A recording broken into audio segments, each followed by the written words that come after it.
Good morning. So we're heading out from León this morning, about to catch the Camino. One thing I wanted to mention for especially my American viewers, in the larger cities, if you've got a little bit of a homesick vibe going on, Google Taste of America. And this isn't an ad, this is just something that exists here in Spain. But it's a chain. I know there's one in Madrid, and I did not know until right now that there's one here in León. But basically what these folks do is they import all sorts of American products. So candies, foodstuffs, they do some other countries too, like you'll find Marmite, Australian Marmite and so forth in there. I haven't been to this one, although it looks very nice. It's closed right now. It's June 4th and about 8 a.m. we're heading out. But anyway, if you happen to be in a big town and you Google that because you're looking for some Cocoa Puffs or whatever, it's an option for you.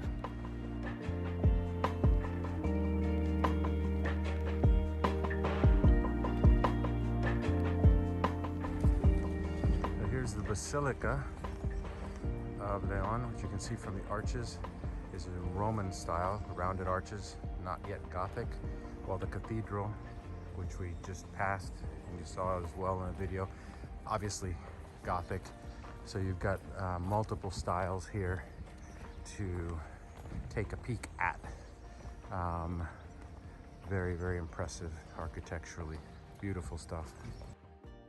So we're passing on the Camino, the Park de la Condesa, and that goes right in front of a convent, Roman style, Romantic. Huge, beautiful. The entrance is amazing. So continued walking, but stopped.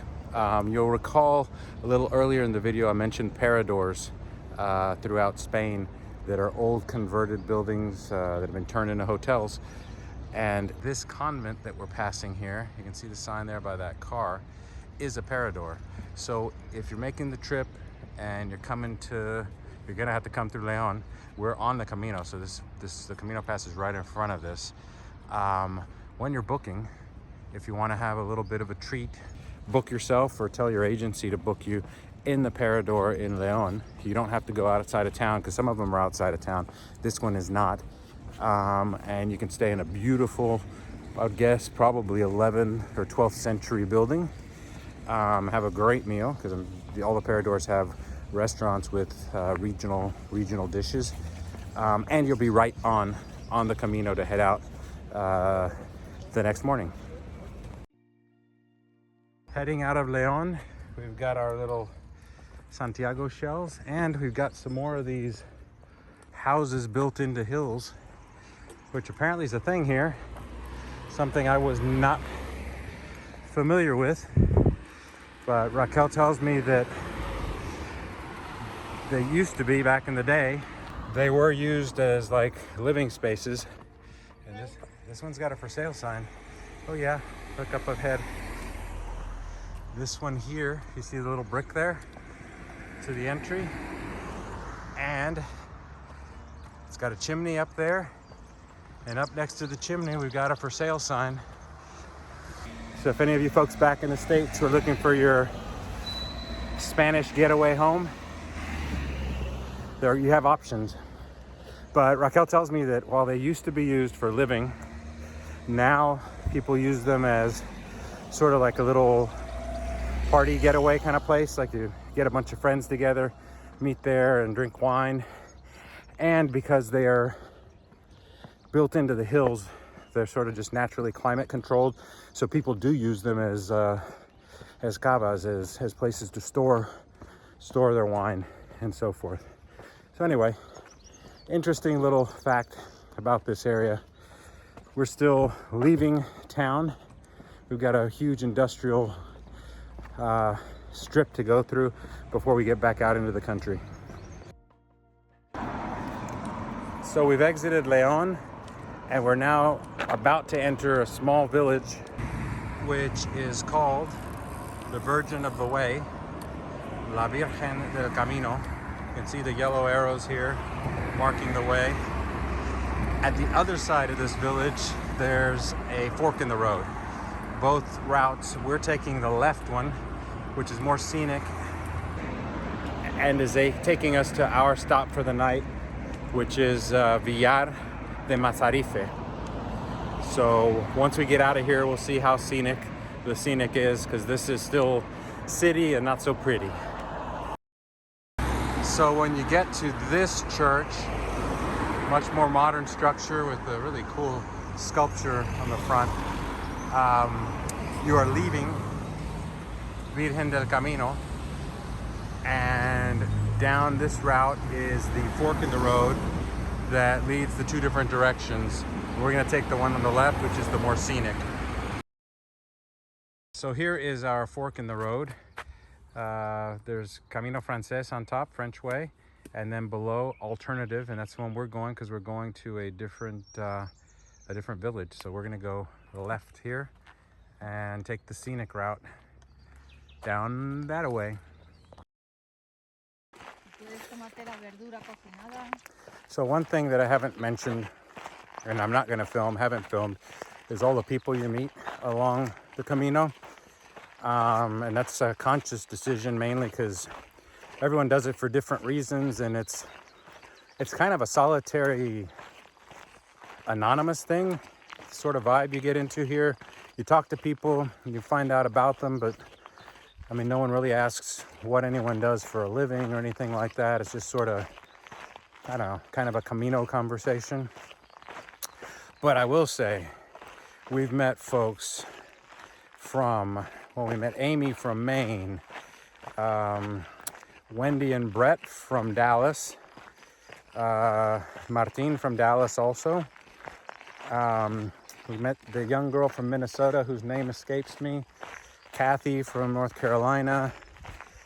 Then we met Greta from Germany, Sonia from Switzerland, DJ from France, José Luis from Castilian.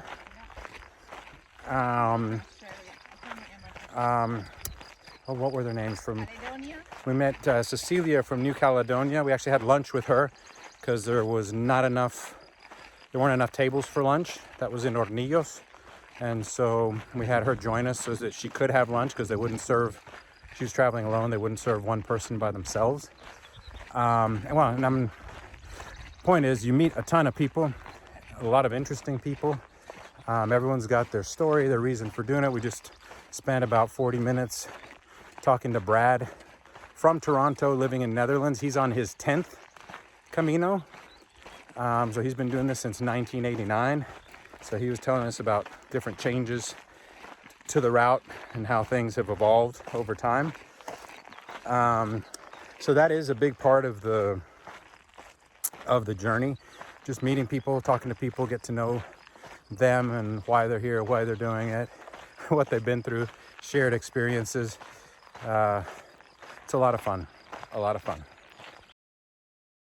So just so you get a sense of the route today on the scenic side, it is scenic, a little bit of cultivation, that field back there, but just a lot of wildflowers. And the path, the side, once we got out of the town and the suburb, is all this red soil, relatively well compacted, easy on the feet, and it's little ups and downs.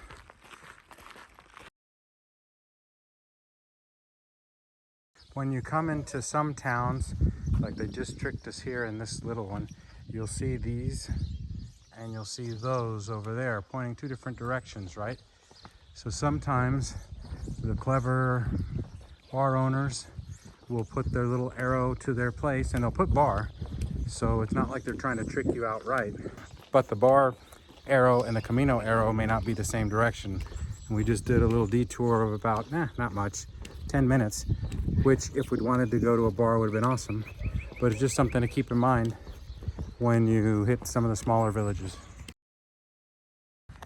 And so, this last stretch from Chozas de Abajo to Mazarife has been along the side of this little county road. So there is a trail for the pilgrims there to the left, but we've just been walking into traffic on the road, I think 2 cars have passed the whole time we've been doing it. So this is our stop for the day. It's about 12.5 miles-ish. And we'll see what it's like. It's a small village, and it sounds like, from what we've been able to find out from speaking with others and looking online, there's maybe 2 restaurants, possibly just 1. So we'll give you an update. So here we are, we're arriving at Villar de Mazarife. There's the sign. There's a pretty little mosaic sort of Camino thing. A lot of these, this is not unusual, this little map of the town on the Camino. Most of the villages have those coming in, so you can kind of get oriented. And we saw a sign back there for our spot for the night, which is next to the church, and you can see the tower up over there. In fact, I think there's a stork's nest at the top of it. So we're gonna head into there and get settled for the day. So there is the church tower up close, and yeah, we got storks on top and down below, and then just down the street where the flag is our stop for the night. So we've been seeing a lot of really cool murals as we've gone. I think before this spot, Belorado was probably one that had some of the more amazing stuff. And I mean, I can't put everything in the videos, because if not, this thing would go on forever, but I will show you this one here, which is pretty cool. Just because of, especially the angle there in that corner that manages to keep the perspective, is very well done. Very neat. Lots of art and Spanish. Here you have a package of the locally harvested candies that aren't branded. These are probably from those fields we saw earlier. Very inexpensive, at €1 a bag. Tasty stuff. Filming here real quick because this is a mix kind of location. So see here, you've got a bathroom, right? And next door, you've got 4 bunk beds. And so this is, because this is a combination albergue and like maison, they call it, which is just a little bit fancy, but hotel, right? And so here's another bunk bed, another bunk bed. So we got, I guess, the only private room in the space. But just so you have an idea of what these albergues look like inside. So it's not the end of the world, and on a budget, very cheap. So we're in Villar de Mazarife. I want to talk a little bit about walking sticks. I had some bad luck with mine. This one basically blew out. It's locked, but it doesn't work anymore. So this one I'm not using anymore. I've been borrowing Raquel's. On these, when we left the States, they sold us these little caps to put on the bottoms, which are supposed to be better for gripping rock and kind of uneven surfaces, and they've been working great, but it's time to switch them out. We bought doubles, not knowing how long they would last and thinking that they might fall off or whatever. Had not had an issue as far as them falling off, but we've actually worn through them. So on the Meseta, there you go. After 2 weeks of pounding, you can see that that's basically hollowed out. Yeah. And so this is how these guys look without. But I've been happy with the performance of these, so I'm going to put a new one on my one still functioning stick. And then something that you'll see along the Camino, and I found the one that I liked today, so I bought it. This is kind of the more traditional walking stick that you'll see. This was in the bar downstairs here at the place we're staying at, €10. And it's made of wood, and it comes with its own metal, I don't know what you call it, end piece, basically, to protect the wood base. I'm going to try to put this on tomorrow when I get out on the road. I think it may be too narrow for this piece, but I'm going to try it anyway and see if it if I can force it into it to protect it, and if not, I'll use it without. But these, for me at least, have been kind of a lifesaver because, like, I've had the issue with both shins now. And so especially on the downhills, having that stick for support has been a godsend. And although I've been borrowing Raquel's because she's not suffering from anything, now I wanted to have one of these, and so I'm kind of in a good place because I've got one that doesn't work of mine. So I use this and then my other Black Diamond for what's left, which is about 2 weeks, 13 days, actually minus today, 12 days to go. So we'll see how this works tomorrow on our way to Astorga.